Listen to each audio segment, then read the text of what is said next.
Bendiciones para todos, una vez más, bienvenidos a este tiempo de predicación.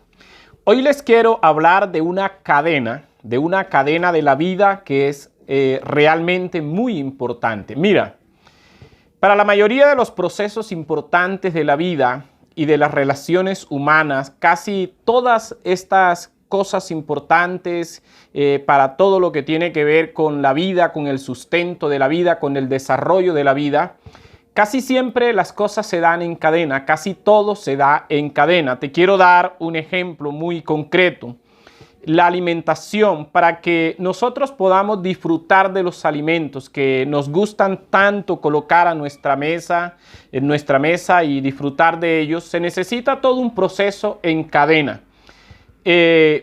Por decirte un ejemplo así específico, si queremos disfrutar de un puré de papa, la cadena que se necesita para que ese puré de papa esté listo en tu mesa y lo puedas disfrutar es una larga cadena.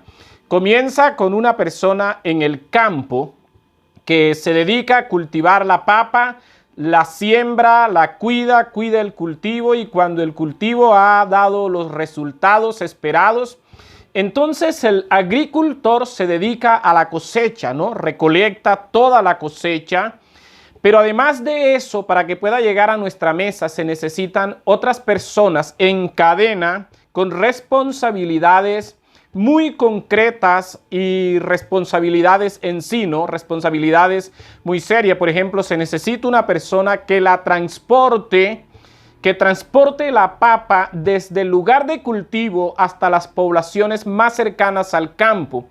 Y allí se necesita a un pequeño comerciante que las compre, es decir, que haga negocio con el campesino, adquiera el producto, y además este pequeño comprador va a vendérsela a un gran mayorista, y así la papa llega a las ciudades más importantes de los países, a los centros de abasto más importantes, desde donde los grandes mayoristas la distribuyen a centros de abastos más pequeños, como lo que se conoce como las minoristas o los supermercados de grandes superficies, las pequeñas tiendas de barrios, a donde la familia va a comprarla, y entonces se necesita una persona más en toda esta larga cadena que te he dicho, que las lleve a la cocina, las prepare y por fin se conviertan en un delicioso puré que nosotros podemos disfrutar.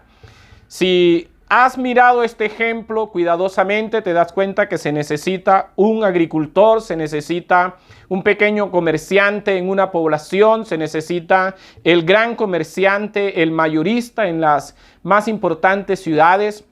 Y la cadena se extiende hasta llegar a las tiendas donde un padre de familia, una madre de familia la compra y la prepara. Si alguna de estas personas no cumple su responsabilidad en esta larga cadena de responsabilidades, no podríamos disfrutar del puré de papa. Y así sucede con todos los alimentos y con las cosas más importantes de la vida. También hay otro ejemplo que es muy importante, es lo que se conoce como la cadena alimenticia de la naturaleza, en donde participan cuatro clases de agentes que son muy importantes.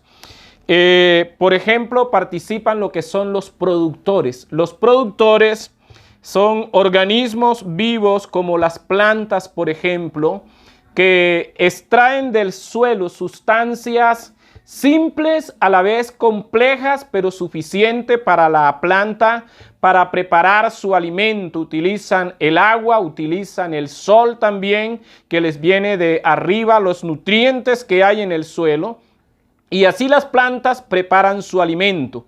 Al grupo de plantas se le conoce en esta cadena alimenticia como los productores. Pero hay unos consumidores de primer orden, que son todos los animales herbívoros, los que comen la hierba, los que se comen las plantas y los frutos de las plantas. Así que allí va la cadena, ¿no? La planta que produce tomando del suelo. Hay unos consumidores que consumen estas hierbas, pero mira que hay unos consumidores de segundo orden. Tiene que ver con todos los animales que son carnívoros. Ellos hacen parte de este tercer eslabón en la cadena alimenticia natural. Así que estos animales carnívoros devoran a aquellos otros animales que se han alimentado de plantas. Y luego encontramos entonces un cuarto grupo de agentes que se llaman los descomponedores. Tiene que ver con organismos que consumen, tiene que ver con todos aquellos agentes en esta cadena que consumen restos de seres vivos, restos de cadáveres. Y estos agentes que se llaman los descomponedores tienen que ver como con hongos y otros microorganismos que dentro de la naturaleza se encargan de nutrirse de estos restos de los animales del tercer eslabón, y luego estos descomponedores vuelven a convertir, vuelven a traer a la tierra todo lo que consumen, y en la tierra se convierte nuevamente en alimento que las plantas vuelven a usar para producir alimento. Y hay además de un círculo allí que se repite, hay una cadena. Si alguno de los agentes dentro de esta cadena fallara, te aseguro que el desastre natural sería inmediato, sería seguro. Y así sucede en todas las cadenas. Cuando uno de los agentes falla, no cumple con su responsabilidad, el desastre es seguro, el propósito se deja de cumplir. Y yo quiero hablarte en este día de una cadena más importante que estas dos que te he mencionado. Ahora existen muchísimas cadenas de las que te podía hablar, pero esta de la que te voy a hablar hoy, que he llamado la cadena de la salvación, es tal vez la más importante de todas. Y quiero basarla en un texto bíblico, Romanos capítulo 10, versículo 14 y 15, que dice: ¿Cómo pues invocarán a aquel en el cual no han creído? ¿Y cómo creerán en aquel de quien no han oído? ¿Y cómo oirán sin haber quien les predique? ¿Y cómo predicarán si no fueren enviados? Como está escrito: cuán hermosos son los pies de los que anuncian la paz, de los que anuncian buenas nuevas. En este texto hay una cadena de 5 eslabones y todos tienen que ver con la salvación de los seres humanos. La salvación eterna tienen que ver con la vida eterna.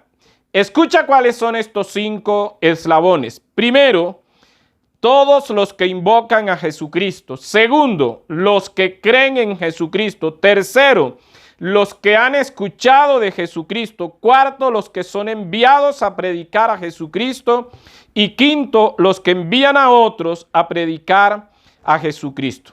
Y es importante que usted que me escucha note que esta cadena, en el orden que nos la acaba de presentar el autor bíblico, el apóstol Pablo, comienza con los que invocan al Señor. Los que invocan al Señor es el primer eslabón, en el orden que acabamos de leer, que después lo vamos a cambiar. Y quiero que te quedes con esa idea, los que invocan al Señor, porque aquí en Romanos 10, versículo 13 dice: todo aquel que invocare el nombre del Señor Jesucristo será salvo. Entonces, aquí tenemos que para que una persona llegue a ser salvo, necesita invocar el nombre de Jesucristo. Todos nosotros queremos que nuestros familiares sean salvos. Por eso hemos orado por mucho tiempo, hemos ayunado y hemos hecho muchas otras cosas.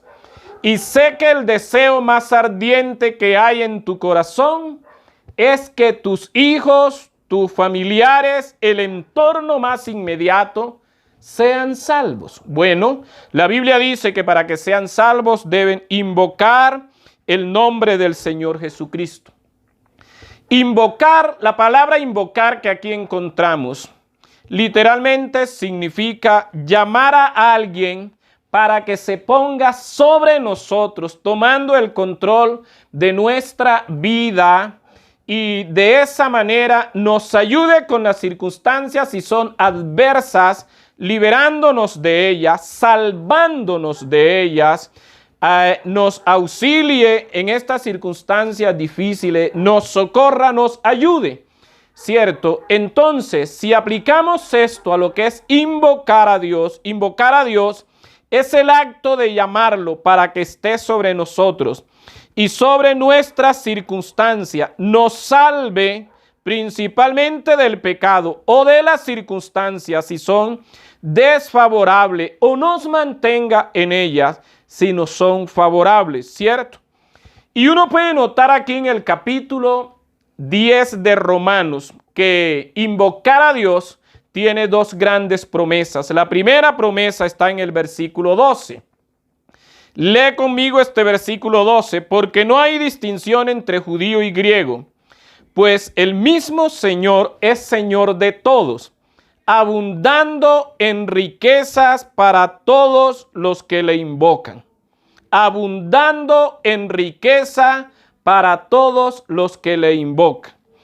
Y el versículo 13 es la segunda promesa. Dice, porque todo aquel que invocare el nombre del Señor será salvo. La primera promesa es maravillosa en gran manera. Qué bueno es saber, de acuerdo al versículo 12 que acabamos de leer, que el Señor, que es en gran manera rico, dispone toda su riqueza, su abundante riqueza, para derramarla en favor de aquellos que le invocan. Y la segunda promesa es más importante todavía, es más grande. La segunda promesa es que cualquier persona en esta tierra que invoque el nombre de Jesús, esa persona será salva. Ahora, en este mismo capítulo, en Romanos capítulo 10, versículo 9, se dice, si confiesas con tu boca que Jesús es el Señor y crees en tu corazón que Dios le levantó de los muertos, dice el texto, serás salvo. Si unimos estos dos textos, si unimos estas dos verdades que acabamos de decir, que el que invoca el nombre del Señor Jesucristo es salvo. Y si a eso unimos que si confesamos a Jesucristo como el Señor y creemos en nuestro corazón que Dios le levantó de los muertos, entonces invocar a Jesús, invocar a Dios, implica, es importante que me escuche esto, invocar a Dios implica conocer a Dios. Y podemos definir esto de conocer a Dios de la siguiente manera. Un individuo conoce a Jesús cuando cree en su corazón, tiene la convicción que Jesús vino al mundo a morir por los pecadores, que de veras murió en la cruz, fue sepultado y al tercer día resucitó. Y además con sus labios lo confiesa con pasión al mundo que le rodea. Solo entonces esta persona puede invocarlo y solo entonces es salvo. Eso es lo que todos nosotros deseamos para nuestros familiares. Estoy convencido que nuestros familiares puedan tener la certeza de que ellos son salvos. Lo deseamos para nuestros familiares y lo deseamos para nuestros amigos. Pero te dije que aquí hay una cadena para que nuestros familiares, nuestros amigos, el entorno nuestro, lleguen a conocer a Jesucristo, lleguen a invocarlo y puedan ser salvos, que es lo que más deseamos. Se necesita participar de esta cadena, la cadena de la salvación, la cadena de la salvación. Ahora, déjeme decirle que el apóstol Pablo presenta la cadena de forma invertida, pues en el propósito con el que él escribe, necesitaba escribirla así, pero yo te quiero presentar la cadena en el orden en que podemos y debemos ponerla en práctica.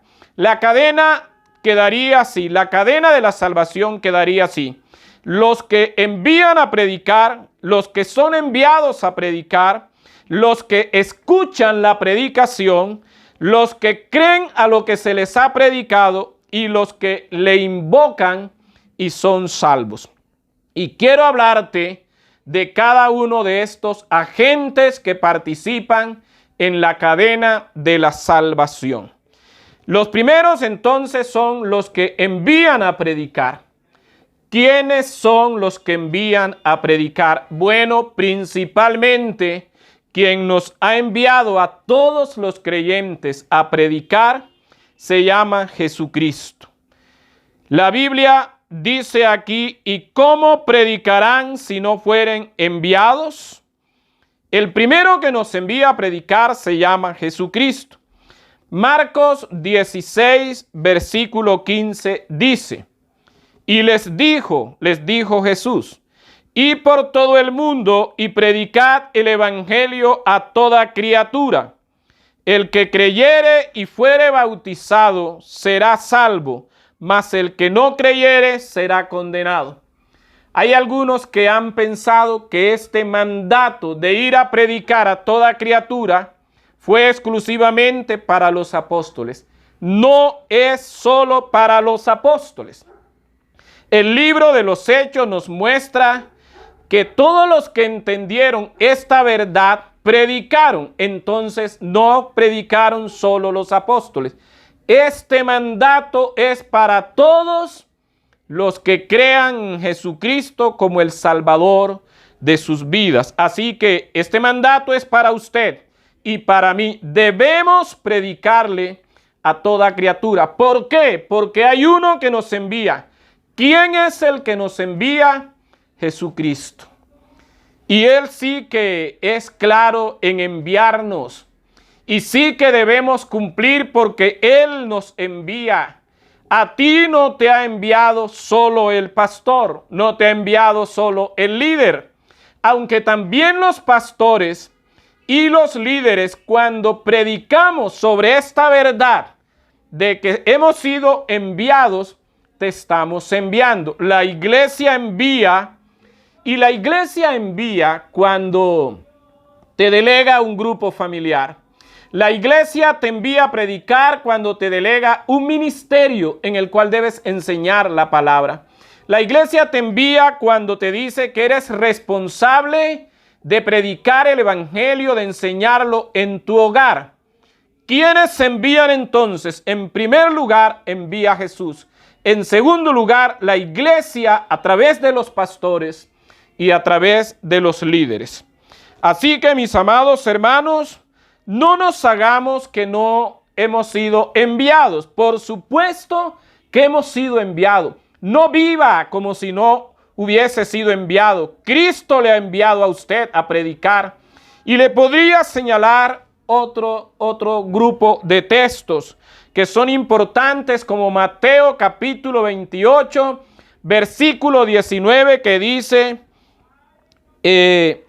así: por tanto, id y haced discípulos a todas las naciones, bautizándolos en el nombre del Padre y del Hijo y del Espíritu Santo, enseñándoles todas las cosas que yo les he enseñado. Y he aquí yo estoy con vosotros todos los días hasta el fin del mundo.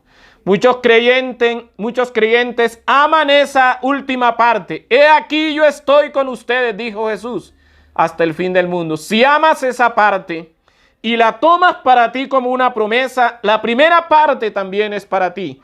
¿Cuál es la primera parte? Que has sido enviado a predicar el evangelio en todo el mundo. Hemos sido enviados por Jesús, hemos sido enviados por la iglesia, por los pastores.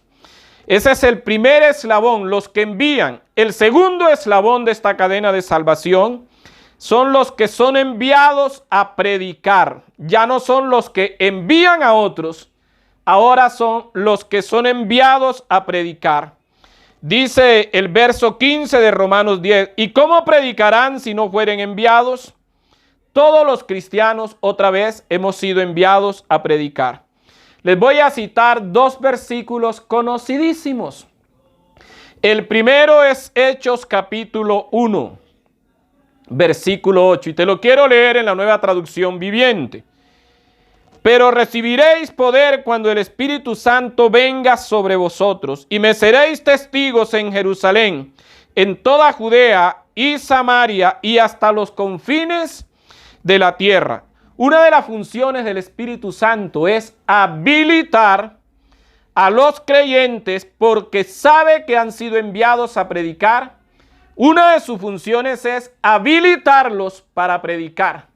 El Espíritu Santo da el poder, ayuda a entender la palabra, nos recuerda la palabra, y el Espíritu Santo toma la palabra predicada en el oyente y lo convence de pecado. Así que si usted ha recibido el Espíritu Santo, usted ha sido enviado a predicar. Y sé que lo ha recibido, entonces sé que usted ha sido enviado a predicar. Predique. Predique para que no se rompa este eslabón, para que no se rompa la cadena y se pierda el propósito. El segundo texto que nos muestra que hemos sido enviados a predicar es Primera de Pedro capítulo 2 versículo 9. Mas vosotros sois linaje escogido, real sacerdocio, nación santa, pueblo adquirido por Dios, para que anunciéis las virtudes de aquel que os llamó de las tinieblas a su luz admirable. Este texto nos dice claramente que todo creyente, todo hijo de Dios, ha sido comprado con la sangre preciosa de Jesucristo. Y ha sido comprado con ese precio, con dos finalidades maravillosas. Primero, ser salvo. Y segundo, que el creyente que ya es salvo sirva de instrumento en las manos de Dios para que otros seres humanos, otras personas, también sean compradas con la sangre preciosa de Jesucristo. Y el canal a través del cual se alcanza esa compra es la predicación, y el instrumento es usted como predicador.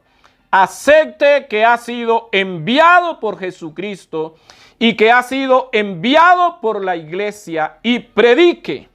Predique la palabra. Hemos sido comprados con precio de sangre para que por medio de la predicación seamos instrumentos en las manos de Dios para comprar a otros. Es importante eso que te acabo de decir. Ahora, existen frente a esta tarea, esta responsabilidad en la cadena de la salvación, dos clases de personas, dos clases de creyentes, dos clases de enviados. Primero, los enviados que sí predican, y segundo, los enviados que no predican. En este segundo eslabón, muchos creyentes rompen la cadena. Ellos como eslabón se rompen porque no cumplen. Y yo te quiero señalar 4 razones por las que algunas personas no predican el evangelio de Jesucristo. La primera de ellas es que muchos, sabiendo que son enviados, no cumplen la tarea de predicar por vergüenza, por miedo, porque tienen otras prioridades, por rebeldía o por descuido. Esa es la primera razón por la que no predican.